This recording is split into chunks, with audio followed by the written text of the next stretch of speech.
Krishnaraj sir, ಈಗ ನಿರುದ್ಯೋಗ ಹೆಚ್ಚಾಯಿತು ಅಥವಾ ಸಾಲ ಹೆಚ್ಚಾಯಿತು, ಇದರ ಜೊತೆಗೆ ಕೆಲವೊಂದಿಷ್ಟು ವರದಿಗಳು ನೋಡ್ತಾ ಇದ್ದೆ ಸರ್ ನಾನು. ಅಲ್ಲಿ ನಮ್ಮ GDP, ಕರ್ನಾಟಕದ GDP ಜಾಸ್ತಿ ಆಗಿದೆ. ಈಗ ಮಹಾರಾಷ್ಟ್ರ, ತಮಿಳುನಾಡು ಬಿಟ್ಟರೆ ನಮ್ಮದೇ ಹೈಯೆಸ್ಟ್ ಇದೆ. ಮತ್ತೆ ಉದ್ಯೋಗದ ಪ್ರಮಾಣ ಜಾಸ್ತಿ ಆಗಿದೆ ಅಂತ ಸರ್. ಈಗ ಫ್ರೀ ಬಸ್ ಕೊಡೋದ್ರಿಂದಾಗಿ ಎಲ್ಲರೂ ಕೆಲಸಕ್ಕೆ ಹೋಗುವಂಥ ಒಂದು ವಾತಾವರಣ ನಿರ್ಮಾಣ ಆಗಿದೆ ಅಂತೇಳಿ, ಮತ್ತೆ ಆರ್ಥಿಕತೆ ಅದು ಹಣದ ಹರಿವು ಜಾಸ್ತಿ ಆಗಿದ್ರಿಂದಾಗಿ ಅದು ಬ್ಯಾಲೆನ್ಸಿಂಗ್ ಆಗಿದೆ ಅಂತೇಳಿ, ಯಾವುದೇ ಎಫೆಕ್ಟ್ ಆಗಿಲ್ಲ ಅಂತ ಓದ್ತಾ ಇದ್ದೆ. ಸ್ಯಾಲರಿಗಳು ಯಾಕೆ ಕೊಡ್ತಾ ಇಲ್ಲ ಅದನ್ನು ತಗೊಳ್ಳಿ. ಖಂಡಿತ ಮೇಡಮ್, ಆಗಿಲ್ಲ ಅಂತ ಹೇಳ್ತಾ ಇಲ್ಲ. ಇದು ಎರಡ್ ರೀತಿ ಅರ್ಥ ಮಾಡ್ಕೋಬೇಕಿಲ್ಲಿ. ಓಕೆ, ಇದು ಫ್ರೀ ಬೀಸ್ ಇಂದ ಅಥವಾ 5 ಗ್ಯಾರಂಟೀಸ್ ಇಂದ ಸಾಕಷ್ಟು ಉಪಯೋಗವನ್ನ ಜನರು ಪಡ್ಕೊಂಡಿದ್ದಾರೆ. ಅದರಿಂದ ಪರ್ ಕ್ಯಾಪಿಟಲ್ ಇನ್ಕಮ್ ಕೂಡ ಜಾಸ್ತಿ ಆಗಿದೆ. ಅದು ಕರ್ನಾಟಕ GDP ಕೂಡ ಕಾಂಟ್ರಿಬ್ಯೂಟ್ ಮಾಡಿದೆ. ಮತ್ತೆ ಉದ್ಯೋಗ ಅವಕಾಶಗಳು, ಅದರಲ್ಲೂ ಮಹಿಳೆಯರ ಒಂದು ಉದ್ಯೋಗ ಅವಕಾಶಗಳು ಜಾಸ್ತಿ ಆಗಿದೆ.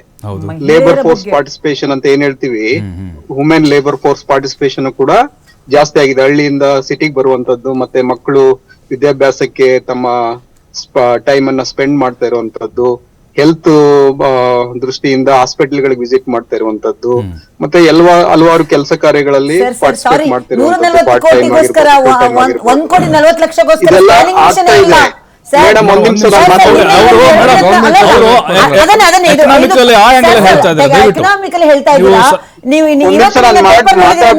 ನಿಮಿಷ ಒಂದೇ ನಿಮಿಷ ಕೇಳೋಣ. ಮುಕುಂದ ಸರ್ ಕೇಳೋಣ.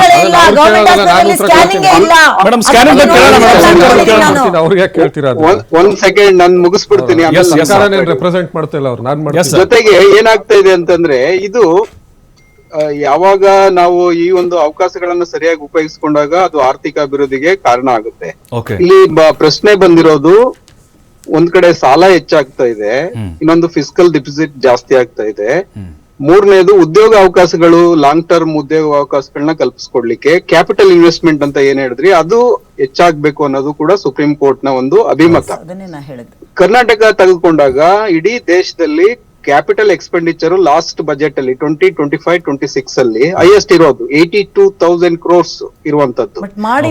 It is equivalent to 20% of the total budget ಇರುವಂತದ್ದು.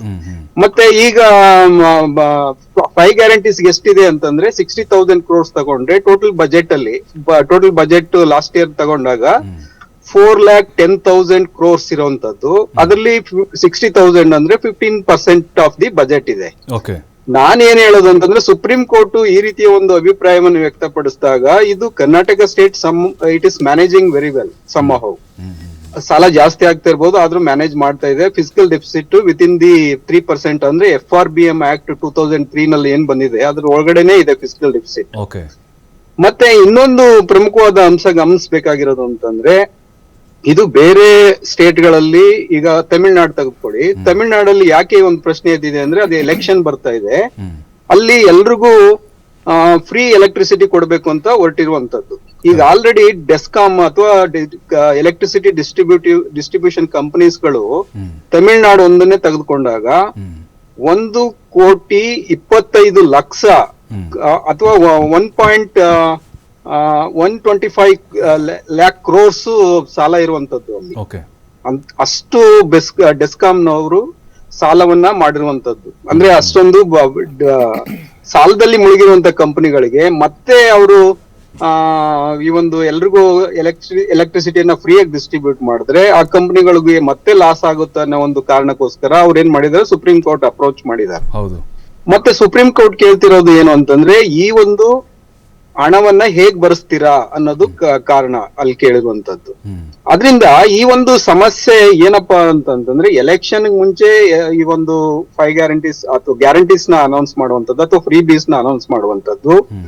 ಎರಡನೇದು, ಅದನ್ನ ಸರಿಯಾಗಿ ಮ್ಯಾನೇಜ್ ಮಾಡದೇ ಇರುವಂತದ್ದು. ಅದಕ್ಕೆ ನನ್ನ ಒಂದು ಏನು ಸಜೆಷನ್ ಅಂತಂದ್ರೆ, ಯಾವ ರೀತಿ FRBM ಆಕ್ಟ್ ಇದೆ, ಅದು 3% ಆಫ್ ದಿ GSDP ಅಥವಾ 3% ಆಫ್ GDP ಗಿಂತ ಕ್ರಾಸ್ ಆಗ್ಬಾರ್ದು ಅಂತ ಏನಿದೆ, ಆ ರೀತಿ ಒಂದು ಗ್ಯಾರಂಟೀಸ್ ಅಥವಾ ಫ್ರೀ ಬೀಸ್ ನು ಕೊಡ್ಬೇಕಾದಾಗ ಒಂದು ಮಿತಿಯಲ್ಲಿ ಇರ್ಬೇಕು ಪ್ರತಿಯೊಂದನ್ನು. ಅಂದ್ರೆ ಸರ್, ಈಗ ಗ್ಯಾರಂಟಿಗಳೇ ಖರ್ಚಾಗ್ತಿರೋದು ನೋಡ್ತಾ ಇದ್ರೆ, ಈಗ ನೆಕ್ಸ್ಟ್ ಬಜೆಟ್ ಇದೆ ಸರ್, ಮಾರ್ಚ್ 6ಕ್ಕೆ ಸಿದ್ದರಾಮಯ್ಯನವ್ರ ಬಜೆಟ್ ಇದೆ. ಈಗ ಅಬಕಾರಿ ಆಗಿರ್ಬೋದು, ಮತ್ತೆ ಮುದ್ರಾಂಕ ಶುಲ್ಕ ಆಗಿರ್ಬೋದು ಅದರ ಸ್ವಲ್ಪ ಕೊರತೆ ಕಂಡು ಬರ್ತಾ ಇದೆ, ಹಾಗಾಗಿ ಹೊರೆ ಆಗ್ಬೋದು ಅಂತ. ಎಲ್ಲೊಂದ್ ಕಡೆ ಜನರ ಮೇಲೆ ಇದು ಹಾಕ್ತಾರೆ ಅಂತೇಳಿ ಬೆಲೆ ಏರಿಕೆ ಸಹಜವಾಗಿ ಆಗಾಗುತ್ತೆ ಅಂತ ಜನರ ಮೇಲೆ ಇದು ಎಫೆಕ್ಟ್ ಆಗುತ್ತೆ ಮುಂದಿನ ದಿನಗಳಲ್ಲಿ. ಇದು ಸರ್ ನೀವ್ ಹೇಳ್ದಂಗೆ ಹೌದು, ಖಂಡಿತ ನೀವ್ ಮೇಡಮ್, ಒಂದೇ ನಿಮಿಷ ಬರ್ತೀನಿ. GST ರೇಟ್ಸ್ ಯಾವಾಗ ಡೌನ್ ಸೈಜ್ ಮಾಡಿದ್ರು ರೇಟ್ಸ್ ನ ಅದು ಇದು ಕೈಗಾರಿಕೆಗಳಿಗೆ ಹೆಲ್ಪ್ ಆಗ್ಲಿ ಅಂತ ಮಾಡಿದ್ರು.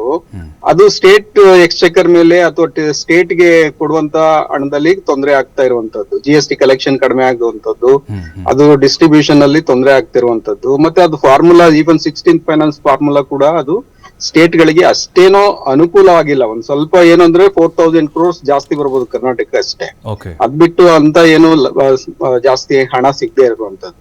ಹಾಗಾಗಿ ಇರುವಂತ ಹಣದಲ್ಲಿ ಹೇಗೆ ಈ ಒಂದು ಕ್ಯಾಪಿಟಲ್ ಎಕ್ಸ್ಪೆಂಡಿಚರ್ ನ ಮಾಡುವಂತದ್ದು, ಜೊತೆಗೆ ಸೋಷಿಯಲ್ ಸೆಕ್ಯೂರಿಟಿ ಸ್ಕೀಮ್ಸ್ ಅಥವಾ ಸೋಷಿಯಲ್ ವೆಲ್ಫೇರ್ ಸ್ಕೀಮ್ಸ್ ಅನ್ನು ಮಾಡಿಕೊಂಡು ಆರ್ಥಿಕ ಅಭಿವೃದ್ಧಿಯನ್ನ ಮಾಡೋದ್ರ ಕಡೆ ಒಂದು ಸವಾಲಿದೆ ಸರ್ಕಾರಗಳಿಗೆ. ಈ ಒಂದು ಪರಿಸ್ಥಿತಿಯಲ್ಲಿ ಸುಪ್ರೀಂ ಕೋರ್ಟ್ ಅಬ್ಸರ್ವೇಷನ್ ಅನ್ನ ನಾವು ಸೀರಿಯಸ್ ಆಗಿ ತಗೋಬೇಕಾಗುತ್ತೆ. ಅದ್ ತಗೊಂಡಾಗ ನಾವು ರಿವ್ಯೂ ಮಾಡ್ಬೇಕಾಗುತ್ತೆ. ಈ ರೀತಿಯ ಪಾಲಿಸಿಗಳನ್ನ long term interest of the state ಇರ್ಬೋದು, ಕಂಟ್ರಿ ಇರ್ಬೋದು ಮಾಡಿ ನಾವು ಒಂದು ಡಿಸಿಪ್ಲಿನ್ ಅನ್ನ ಮಾಡ್ಲೇಬೇಕಾಗುತ್ತೆ. ಫೈನಾನ್ಷಿಯಲ್ ಡಿಸಿಪ್ಲಿನ್ ಬಹಳ ಮುಖ್ಯ ಆಗುತ್ತೆ. ಇಲ್ಲ ಅಂತಂದ್ರೆ ಈ ಸ್ಟೇಟ್ ಸಾಲಗಳು ಜಾಸ್ತಿ ಆಗ್ತದೆ, ಇಂಟ್ರೆಸ್ಟ್ ಪೇಮೆಂಟ್ ಜಾಸ್ತಿ ಆಗುತ್ತೆ, ಮತ್ತೆ ಕ್ಯಾಪಿಟಲ್ ಎಕ್ಸ್ಪೆಂಡಿಚರ್ ಆಗೋದಿಲ್ಲ. ಈಗ ಬೆಂಗಳೂರು ಸಿಟಿಯಲ್ಲಿ ಅಷ್ಟೊಂದು ಎಕ್ಸ್ಪೆಂಡಿಚರ್ ಬೇಕು, ಇನ್ಫ್ರಾಸ್ಟ್ರಕ್ಚರ್ ರಿವ್ಯಾಂಪ್ ಮಾಡಬೇಕು, ಟ್ರಾಫಿಕ್ ಕಂಜೆಷನ್ ತುಂಬಾ ಇರುವಂತದ್ದು. ಬರ್ತೀನಿ ಕರೆಕ್ಟ್ ಆಗಿದೆ. ಮತ್ತೆ ನಿಮ್ಮ ಹತ್ರ ಬರ್ತೀನಿ.